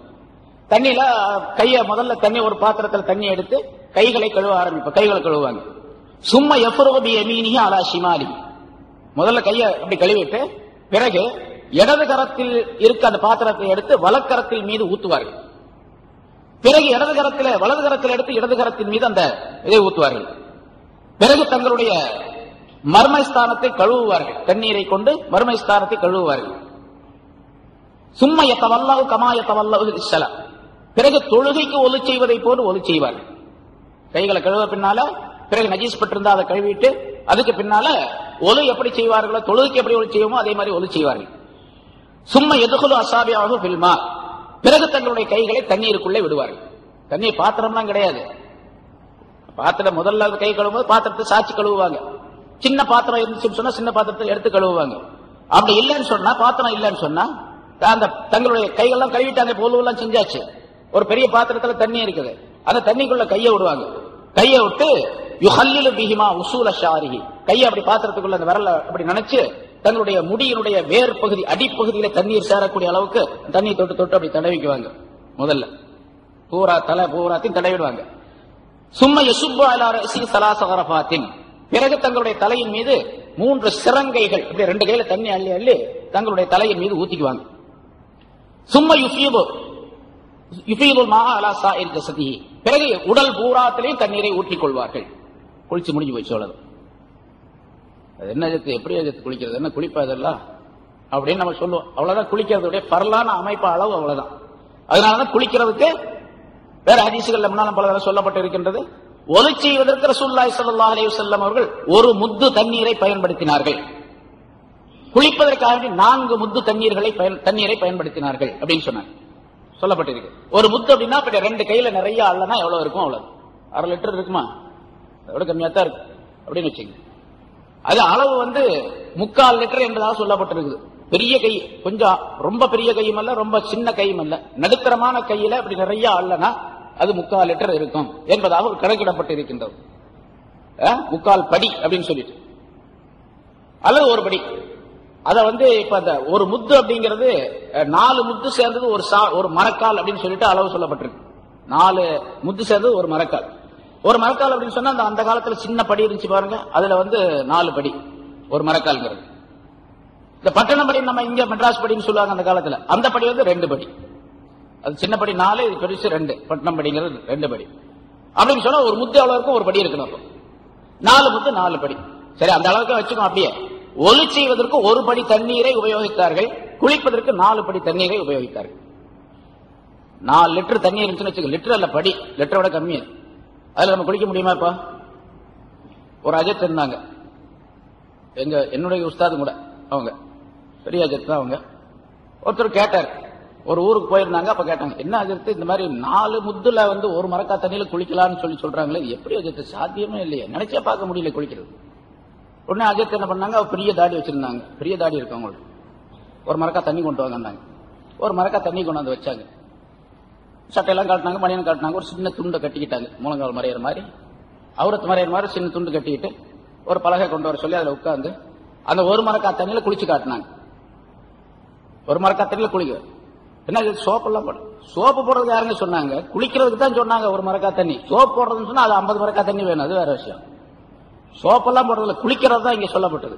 ஜுனுபாலி சுத்தமாயிட்டார், ஜுனுபு நீங்கி போச்சு, பெருந்தொடக்கு நீங்கி போச்சு, குளிக்கிறாரு, ஒரு தொழுகலாம். இப்போ அவ்வளவுதான். குளிச்சு காட்டினாங்க. முடியுமா அப்படின்னா முடியும், தாராளம் முடியும். தண்ணீரே இல்லாத காலம் அது. தண்ணீர்னாவே பெரிய பெரிய செல்வம் தண்ணிங்கிறது. அதனால அந்த நேரத்துல ஒரு மரக்கால் தண்ணியில குளிக்கிறது அப்படிங்கிறது பெரிய அதிசயமான விஷயம் அல்ல. சரி, இப்ப ஸல்லல்லாஹு அலைஹி வஸல்லம் அவர்கள் குளிக்கிறத முறையை எப்படி சொல்லிக்கான ஹஜ்ரத் ஆயிஷா ரலியல்லாஹு தஆலா அன்ஹா அவர்கள் சொல்லி காட்டுகின்றார்கள். இதுல குளிப்புல ஹனஃபி மதுஹபின்படிக்கு ஃபர்லான காரியங்கள் 3. ஃபர்லான காரியம் மித்தெல்லாம் சுன்னத்து. அதாவது தண்ணி முதல்ல கைகளை நல்லா கழுவிக்கிறது, அதுக்கு பின்னால நஜீஸ் பட்டிருந்தா நஜீஸை கழுவுறது, அதுக்கு பின்னால ஒலு செய்வது, தொழுகைக்கு ஒலு செய்வதை போன்று பரிபூர்ணமாக ஒலு செய்து கொள்வது, அதை ஒலு செய்வதில் தலைக்கு மசகு செய்வது உள்பட அதையும் செஞ்சுக்கணும். ஏன்னு கேட்டா அங்க ஃபுகஹாக்கள் அதே கருத்து வேறுபாடு இருக்குது, அதை ரொம்ப விரிவாகவே எழுதுகின்றார்கள். ஏன்னா ஒலு செய்யக்கூடிய நேரத்தில் தலைக்கு மசகு செய்யறாரு, தலைக்கு மசகு செய்யணும்னா காலக்கடையில் திரும்ப தலையில தண்ணியை ஊத்தணுமா இல்லையா, இல்லையில ஊத்தணுமா இல்லையா, அதை ஷவர் பாத்தாருன்னா திறந்து விட்டு அப்படி நின்றுக்கு வராக அதை ஊத்திட்டே இருக்கு. சரி, பின்னாலதான் தண்ணி ஊத்த பாருமே, அதுக்கு வேற மசகு வேற செஞ்சுக்கிட்டு ஒரேடியா தண்ணியே ஊத்திக்கோமே அப்படின்னு ஊத்தக்கூடாது. என்ன பண்ணும், ஒலு எப்படி செய்கின்றோமோ அதே போல செஞ்சுக்கணும். முதல்ல மசகும் செஞ்சுக்க வேண்டியது. மசகு செய்த பின்னால கால கழுவுறதா இல்லையா அப்படிங்கறத பிரச்சனை. அவர் நிக்கக்கூடிய இடம் ஃபிக்ஹுடைய கிதாபுல கால கடைசியில கழுவணும் அப்படின்னு வரும். கால கடைசியில கழுவணும் அப்படிங்கிறது இடத்தை பொறுத்தது. அதாவது அவர் நிக்கக்கூடிய இடம், இவர் குளிக்கக்கூடிய அந்த தண்ணீர் எல்லாம் ஒன்றாக அவருடைய காலுக்கு அடியிலேயே சேகரமாகி விடும் என்ற நிலையில் இருந்தால் அந்த இடம். சில இடம் அப்படி இருக்கு, மண்ணு கிண்ணமா இருக்கு, சேருமா இருக்கு, இவர் குளிக்கிற தண்ணியெல்லாம் அங்கதான் நிக்கும். இப்ப நம்ம பாத்ரூம்ல குளிக்கிறோம், இருக்குது, சிப்ஸ் போட்டிருக்காங்க, இதை போட்டிருக்காங்க, அது பாட்டு தண்ணி ஓடி போயிடுது. அப்படி இருந்தா ஊத்தக்கூடிய தண்ணீர் எல்லாம் ஓடி போயிடும், காலுக்கடியில் தேங்கி நிக்காது என்று இருந்தா காலையும் கழுவிக்க வேண்டியது. ஒலு பரிபூர்ணமாக செய்து கொள்ள வேண்டும் முழுமையாக. இப்படி ஒலு செய்த பின்னால இப்ப இந்த ஒலுவுல ஒலு செய்யக்கூடிய நேரத்தில் பல் விளக்கிறது, வாய் கொப்பளிக்கிறது, நாசிக்கு தண்ணீர் செலுத்துறது, வாய் கொப்பளிப்பது, மூக்குக்கு தண்ணீர் செலுத்துறது, 2 சுன்னத்தான முறை ஒலுவுல. குளிப்புல இந்த 2 ஃபர்ல். தண்ணீர் எந்தெந்த இடத்திலெல்லாம் லேசாக தண்ணீர் போய் சேர முடியுமோ அந்த இடங்களை எல்லாம் கழுவுவது ஃபர்ல் என்பது ஹனஃபி மذஹபினுடைய தீர்ப்பு. இமாம் முபானி ரஹ்மத்துல்லாஹி ஆய்வு. எந்தெந்த இடத்துல எல்லாம் தண்ணீர் லேசாக போய் சேர முடியுமோ அந்த இந்த இடங்களில் எல்லாம் தண்ணீரை கொண்டு கழுவுவது ஃபர்ல், கட்டாயம். அதனால இப்ப வாய்க்குள்ள தண்ணீரை செலுத்துவது, தண்ணி வாய்க்கு பிடிக்கிறது லேசான விஷயம் தான், ஒன்னும் பெரிய கஷ்டமான காரியம் இல்லை. வாய்க்குள்ள தண்ணி விட்டு கழுவுறது ஒரு கிடிக்கி வச்சு அதை நம்பி அதை போட்டு தண்ணி உள்ள ஊத்தி கழுவணும் தேவையில்லை. ஆண் திறந்தா தண்ணி ஊத்தி கழுவிக்க வேண்டியதுதான் வாய்க்கு பிடிக்கிறது. அதே போல நாசிக்கு தண்ணியை செலுத்துறது, மூக்கு துவாரங்கிறது முன்னால தெரியக்கூடியதுதான், அதனால அதுல தண்ணியை விட்டு கழுவுறது ஃபர்ல் என்பதாக சொல்லப்பட்டு இருக்கின்றது. சரி, கண்களை கழுவுவது, கண்ணு அப்படித்தானே இருக்குது, கண்ணுக்கு உள்பகுதி, மேல் பகுதி அல்ல, கல்லுக்கு உள்பகுதி. கண்ணுக்கு உள்ளே கழுவுவது என்பது அது கண் அப்படிங்கிறது ஒரு வகையில வெளித்தோற்றமானது, இன்னொரு வகையில உள்தோற்றமானது, உள்நிலை உடைய. கண்ணை மூடிக்கிட்டோம் அப்படின்னு சொன்னா கண்ணுடைய மேல் பகுதி கண்ணுடைய அந்த மூடிதான். கண்ணை திறந்தா அதனுடைய உள்பகுதி அது கண்ணு. ஆனா கண்ணை கழுவுறது, தண்ணியை ஊத்தி உள்ள கழுவுறது, வாய்க்கு பிடிக்கிற மாதிரி நாசிக்கு தண்ணி மாதிரி கண்ணுக்குள்ள தண்ணியை ஊத்தி இப்படி கழுவுறது அப்படிங்கிறது கொஞ்சம் சிரமமான காரியம். அதனால அதை கழுவுறது கட்டாயம் கிடையாது, அதான் ஃபர்ல் கிடையாது. ஆனா கண்ணுக்குள்ளே தண்ணீர் சேரக்கூடிய அளவுக்கு முஸ்தஹப் என்பதாக சொல்லுவார். ஒலுவுலையும் அப்படித்தான். ஒலுவுலையும் கூட முகத்தை கழுவக்கூடிய நேரத்தில் கண்ணை மூடிக்க கூடாது ஒரே அடியா. தண்ணியில தூசி இருந்துச்சுன்னா அது வேற. சில நேரங்கள்ல சுத்தமான தண்ணி ஆனா தூசியா இருக்குது, இவர் கண்ணை திறந்து கழுவினா எல்லா தூசி கண்ணுக்குள்ள போயிடும். அப்படி இருந்துச்சுன்னு சொன்னா கண்ணை திறக்க வேண்டியதில்லை. மற்ற நேரங்கள்ல தண்ணீரை கையில் எடுத்தா ஒலு செய்யும் போது கண்ணை திறந்துகிட்டு தான் கழுவும், கண்ணுக்குள்ளேயும் தண்ணி படும், அதான் நல்லது. அது முஸ்தஹப் என்பதாக சொல்லப்பட்டிருக்கிறது. அதே போலதான் தொழுகையிலே அப்படித்தான். தொழுகையில கண்ணை திறந்து இருக்கணும். தக்பீர் கட்டிக்கிட்டால் கண்ணை மூடிக்கிட்டு நிக்க கூடாது, கண்ணை திறந்துகிட்டு தான் நிக்கணும்.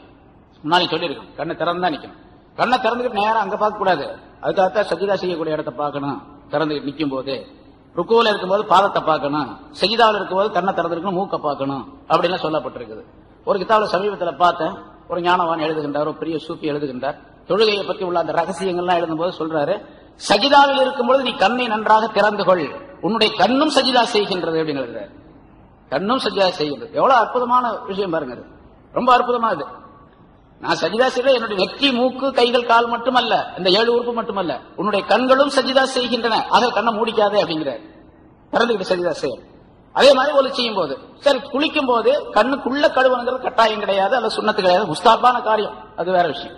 ஆக நான் வாய் கொப்பளிப்பதும் நாசிக்கு தண்ணீர் செலுத்துவதும் ஹனஃபி மதஹ்பின்படிக்கு ஃபர்ல், ஷாஃபி மதஹ்பின்படிக்கு சுன்னத். எப்படி ஒலுவுல சுன்னத்தோ அதே போல அதிலே சுன்னத் என்பதாக சொல்லப்பட்டிருக்கின்றது.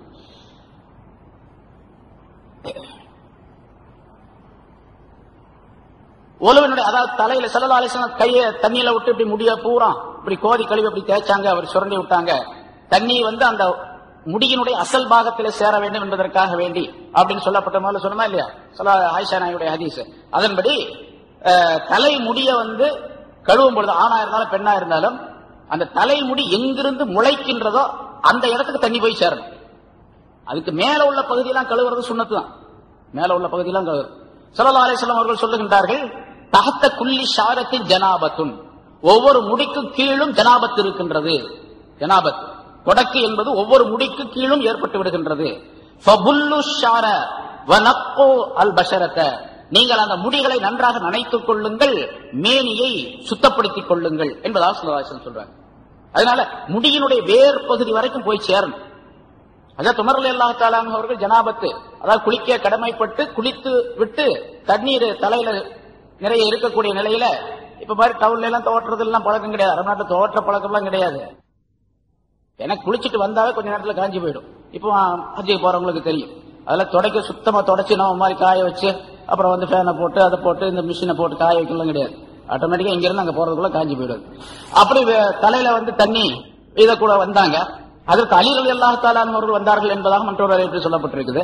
ஸல்லல்லாஹு அலைஹி வஸல்லம் இந்த விஷயத்தை சொல்லிட்டு இருந்தாங்க, குளிக்கக்கூடியவங்க அந்த முடியினுடைய வேர் பகுதி நனையக்கூடிய அளவுக்கு குளிக்கணும் அப்படின்னு. போனவர் அலி ரலியல்லாஹு தஆலா அவர்களோ அல்லது உமர் ரலியல்லாஹு தஆலா அவர்களோ தங்களுடைய தலை முடியெல்லாம் இப்படி பார்த்துக்கிட்டாங்க, இப்படி தேய்ச்சி பார்த்தாரா எல்லா இடத்துலயும் ஆயிருக்கா தண்ணி இல்லையா அப்படின்னு சொல்லிட்டு. நான் அதை சரிபார்த்துக் கொண்டேன் என்பதாக சொல்லுகின்றார். அப்படின்னா எல்லா பக்கம் தண்ணி எல்லா முடியிலும் நனைஞ்சிருக்கணும், முழுமையாக நனைஞ்சிருக்கணும். எப்படி வயின் குன்தும் ஜுனுபன் பத்தஹரு, நீங்கள் ஜுனுபாலியாக இருந்தால் பெருந்தொடக்குடையவர்களாக இருந்தால் குளித்துக் கொள்ளுங்கள் பரிபூர்ணமான முறையிலே என்பதாக குறிப்பிடுகின்றார். அல்லாஹ் தஆலா சொல்லிக்காரு. எனவே அல்லாஹ் தஆலா தன்னுடைய நியாமத்துகளை பரிபூர்ணமாக ஆக்கி வைத்ததோடு அந்த நியாமத்துகளுக்கு நன்றி செலுத்தக்கூடிய ஒரு உபூதியத்தையும் அல்லாஹ் தஆலா தந்திருக்கின்றான். அதுல உள்ள அந்த உபூதியத்துல மிக உச்சகட்டமாக இருக்கக்கூடியது, உயர்வாக இருக்கக்கூடிய தொழுகை, அதற்கு முன்னோடியாக இருக்கக்கூடியது ஒலு. அதை அல்லாஹ் தஆலா விவரித்து இங்கே சொல்லி காட்டுகின்றான். அதை பின்பற்றக்கூடியவர்களாக பேணக்கூடியவர்களாக இருக்க வேண்டும். அத்தகைய நல்ல தன்மைகளை நம் அனைவருக்கும் அல்லாஹ் தஆலா தந்தருள்வானாக. அல்ஹம்துலில்லாஹி ரப்பில் ஆலமீன். அல்லாஹும்ம ஸல்லி அலா சய்யிதினா முஹம்மதின் வ அலா ஆலி சய்யிதினா முஹம்மதின் வ பாரிக் வஸல்லிம் அலைஹி. ربنا آتنا في الدنيا حسنة وفي الآخرة حسنة وقنا عذاب النار. وصل وسلم على رسولك سيدنا محمد وآله وصحبه أجمعين والحمد لله رب العالمين. صلى الله على محمد صلى الله عليه وسلم. صلى الله على محمد صلى الله عليه وسلم. صلى الله على محمد يا رب صل عليه وسلم. السلام عليكم.